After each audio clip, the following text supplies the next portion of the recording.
Since taking over as Burkina Faso's leader, Ibrahim Traoré has been walking a balance beam, navigating a landscape riddled with hidden threats and relentless opposition. His leadership has been tested by multiple assassination attempts, covert plots, and betrayals from within. While he has been leading an aggressive military campaign against insurgents, his battle extends far beyond armed militants. His greatest enemies do not always carry weapons. They operate in the shadows, blending into society and plotting against him in secret. For months, Traoré has been hunting for spies and informants, saboteurs embedded within his own ranks. These are not mere political opponents. They are agents backed by powerful foreign interests, determined to destabilize his government and reclaim control over Burkina Faso's resources. But how do you fight an enemy you cannot see? Traoré's strategy was simple, yet brilliant. He followed the money. He assembled a team of financial experts to conduct an extensive investigation into the bank accounts of former high-ranking officials. What they uncovered was shocking. Large, unexplained deposits had been funneled into the accounts of ex-ministers, military generals, and influential figures. The sums were enormous, too significant to dismiss as mere coincidence. The sources, highly suspicious. The truth was undeniable. More than 113 individuals had been secretly working to weaken the nation from within.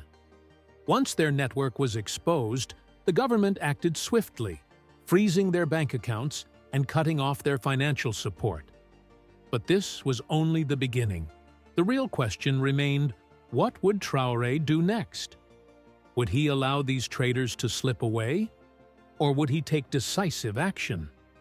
Traoré has always prioritized Burkina Faso's sovereignty, risking everything to defend his people.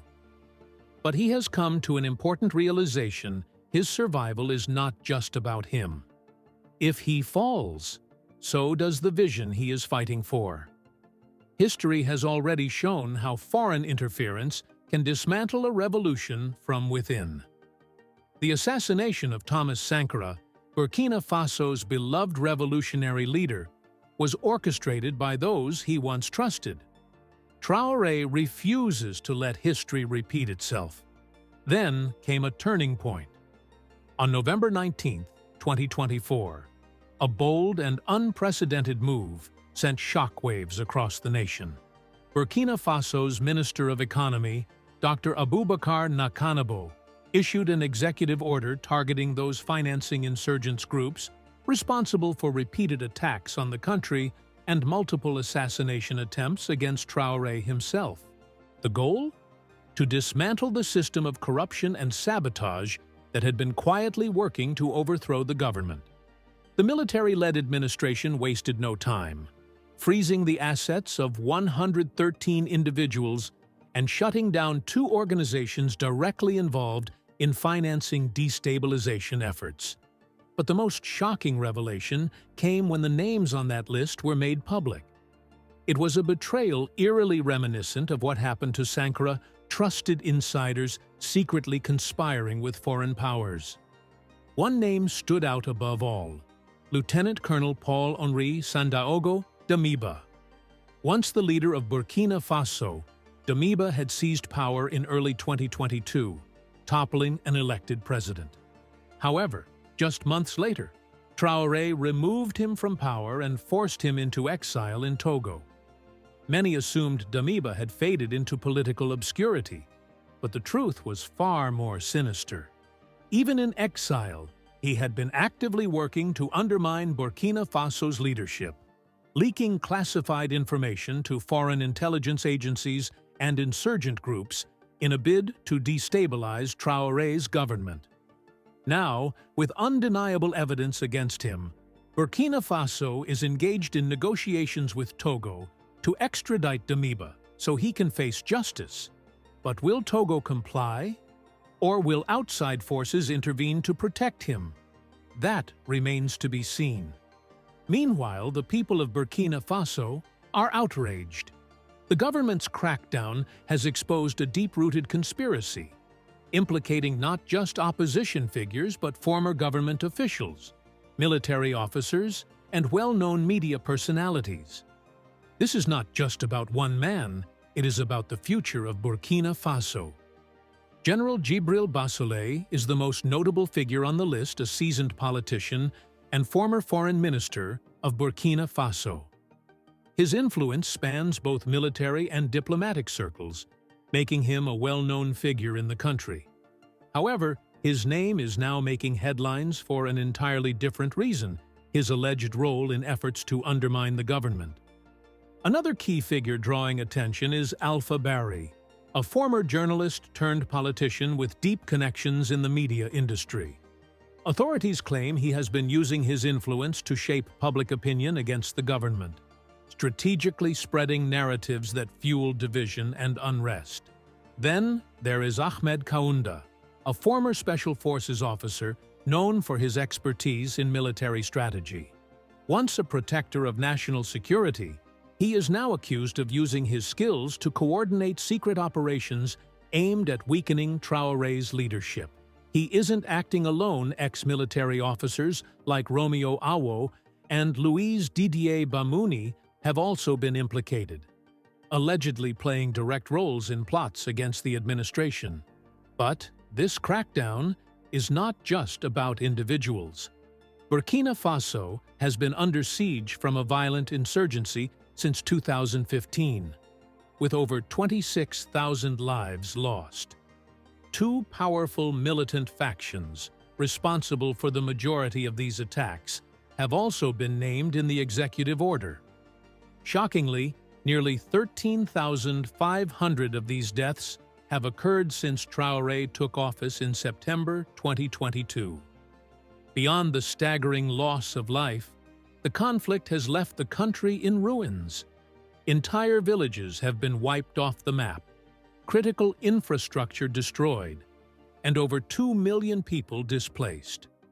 Despite the devastation, these insurgent groups have continued to operate freely, thanks to a steady stream of financial support from external backers. This is where Traoré's government is striking hardest. By freezing the assets of 113 individuals and multiple organizations, the administration is cutting off the financial pipelines that keep these destabilizing forces alive. Without funding, their ability to organize attacks, recruit fighters, and acquire weapons will be severely crippled. This marks a major shift in strategy. Instead of remaining on the defensive, Burkina Faso is taking an aggressive approach, stripping the insurgents of their financial resources before launching targeted military operations to crush them. Reports suggest that once these networks are sufficiently weakened, Burkinabe Special Forces will carry out strategic missions to dismantle them entirely. There is also growing speculation about what will happen to the massive amounts of money uncovered in this investigation. Bank accounts linked to the accused individuals contain large sums allegedly funneled in by foreign sponsors in exchange for loyalty. If redirected, these funds could provide desperately needed resources for Burkina Faso's military, new weapons, improved equipment, and better conditions for soldiers who have long been underfunded and ill-equipped. For years, the Burkinabe army has struggled with outdated gear and inadequate supplies, while civilians in conflict zones have been forced to survive in unimaginable conditions, some even resorting to eating leaves just to stay alive. Traoré has repeatedly criticized past governments for their neglect, arguing that their failure to invest in national security is why Burkina Faso has suffered so greatly. Unlike his predecessors, he is taking bold and decisive action to reverse the situation. Another key measure in this crackdown is a strict travel ban placed on all 113 individuals named in the decree. Not only have their financial assets been frozen, but they are also prohibited from leaving the country. This ensures they remain within reach of the law as investigations continue. Still, serious challenges remain. One of the biggest unanswered questions is the fate of former leader Paul-Henri Sandaogo Damiba. Evidence suggests that he has played a direct role in ongoing efforts to destabilize the nation, even from exile. While negotiations are underway with Togo for his extradition, his ultimate fate and the impact of his actions remains uncertain. Burkina Faso and Togo are currently locked in negotiations over the extradition of Paul-Henri Sandaogo Damiba, but whether he will be returned to face justice remains uncertain. In African politics, it is common for high-profile figures to evade punishment, using their foreign connections and political influence to shield themselves from accountability. However, the Traore administration is determined to break that cycle. This is not just about removing a few bad actors, it's a full-scale battle against deeply entrenched networks of corruption, espionage, and foreign interference. The stakes could not be higher. At the core of it all lies one pressing question. Can the greatest threat to Ibrahim Traoré's leadership be neutralized before it's too late? Burkina Faso's security forces have uncovered a far-reaching web of betrayal that extends beyond the country's borders. What first appeared to be an isolated act of defiance has now been exposed as a sophisticated and coordinated plot. According to National Security Minister Mahamadou Sana, the conspiracy involves not only former military officials and government leaders, but also civilian operatives, corporate elites, and foreign intelligence agencies. Intelligence reports reveal that the masterminds behind this plot were not all within Burkina Faso. Many orchestrated their efforts from neighboring countries such as Ghana, Nigeria, and Côte d'Ivoire, operating from a safe distance while pulling strings from the shadows. Their goal was clear: overthrow Captain Ibrahim Traoré's government and take control of the country. At the heart of this conspiracy is a familiar name, Paul-Henri Sandaogo Damiba. Though many believed he had faded into political obscurity after being ousted in 2022 and exiled to Togo, new evidence suggests he has been anything but passive. Instead, he is now being identified as the key architect of this elaborate scheme.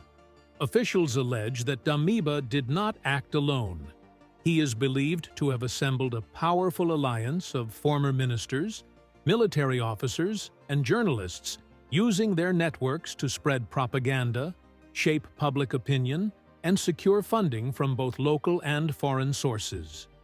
But the most alarming revelation is the reported collaboration with violent insurgent groups.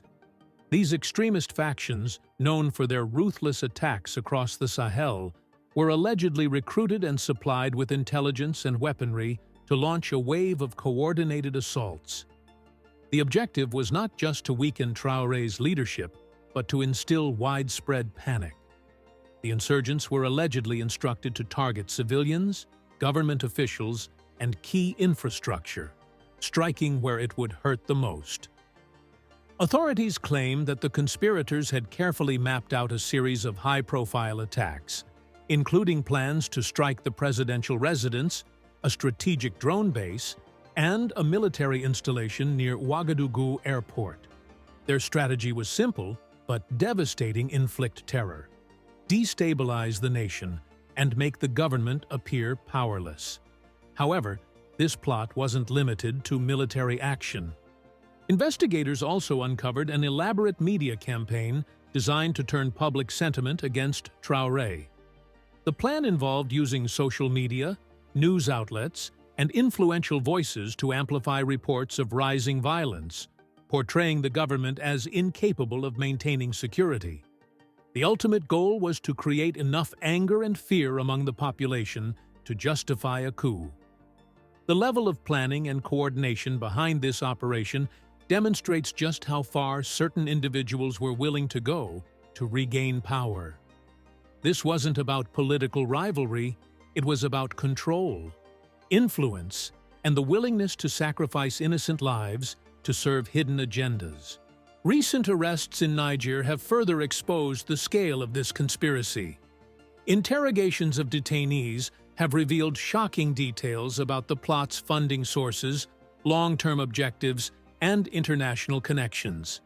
Investigators now believe that this wasn't a last-minute attempt to seize power, it was a meticulously planned effort that took months to put together, with every move carefully calculated to maximize impact. Authorities have urged everyone to be cautious and have asked the family of those affected to come forward with information. But Traoré has made one point clear. Here, a coup is not the primary objective. It is part of a larger effort to restore stability, eradicate corruption, and prosecute all of the conspirators. If you are still watching this film, you must truly appreciate it. Why don't you take a moment to click the like button? Let's continue. For months, rumors of foreign interference in Burkina Faso's security situation have been dismissed as idle speculation. But now, a much darker picture is beginning to take shape, one that suggests a deliberate effort to weaken the country both at home and abroad. Both Burkina Faso and Mali have accused France of promoting insurgencies in the region. However, new data points to a more calculated approach. News sources claim that instead of just upsetting Captain Ibrahim Traoré, the goal was to replace him with someone who would be more sympathetic of foreign interests. The scheme was simple, yet devastating. Resources, increased confidence, and encouragement to step up attacks would be provided to insurgent groups. The goal was to topple Burkina Faso's administration and give the impression that Traoré couldn't restore normalcy to the nation. When things became out of control, the Burkinabe people would desperately need stability. Then, at the precise moment, a familiar figure would resurface. Damiba Paul-Henri Sandago. Damiba, the overthrown military leader in 2022, would be portrayed as the country's rescuer, intervening to prevent the devastation his supporters had caused in Burkina Faso.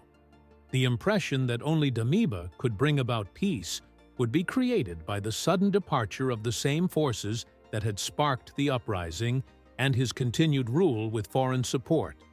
And its leadership is chosen by outside forces. Traoré understands the gravity of this problem.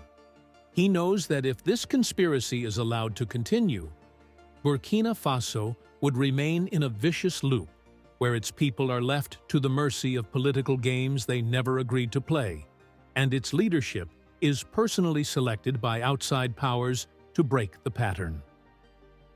Traoré is aiming for two significant objectives.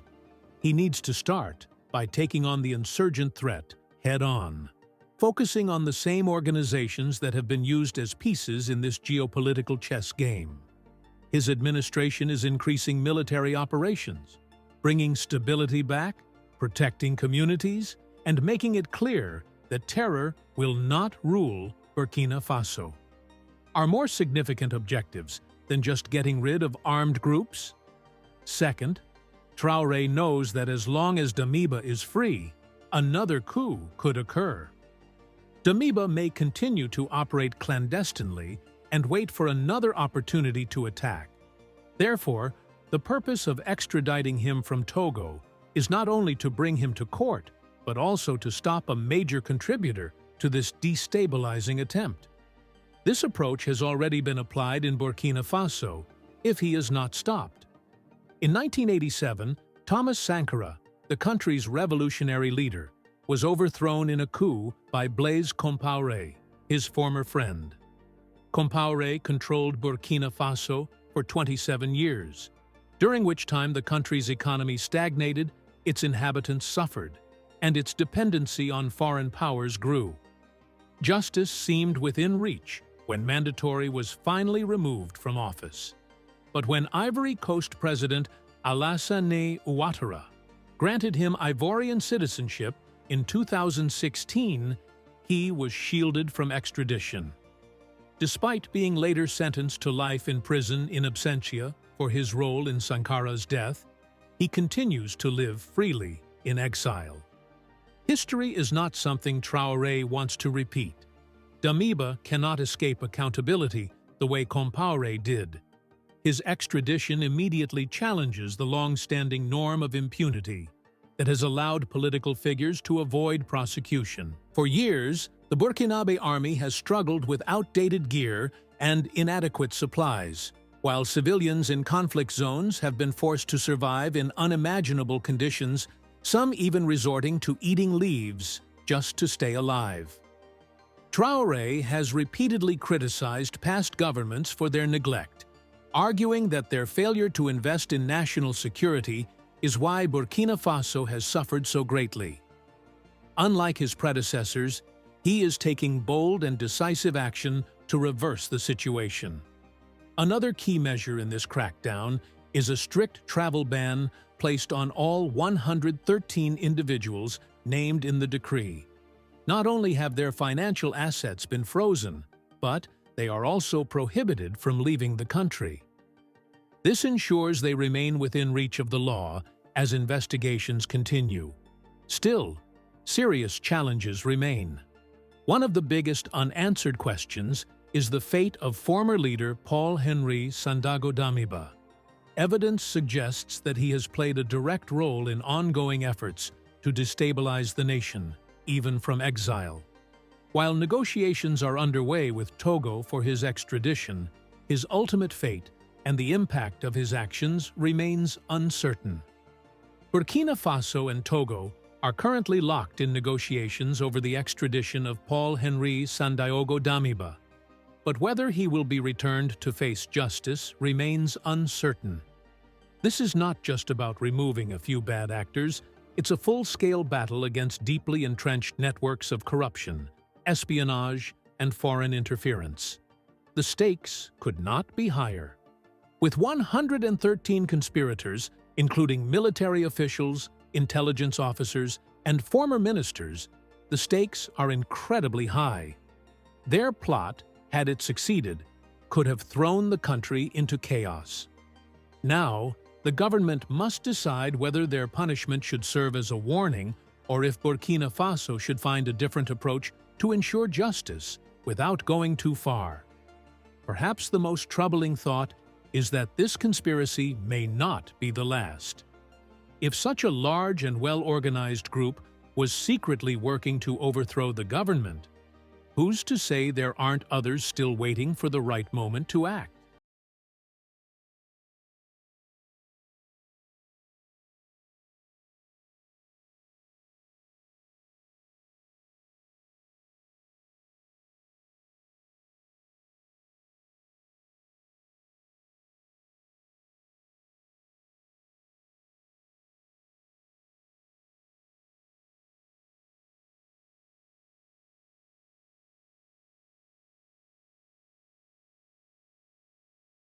This discussion interesting, don't forget to like, subscribe, and turn on notifications for more updates.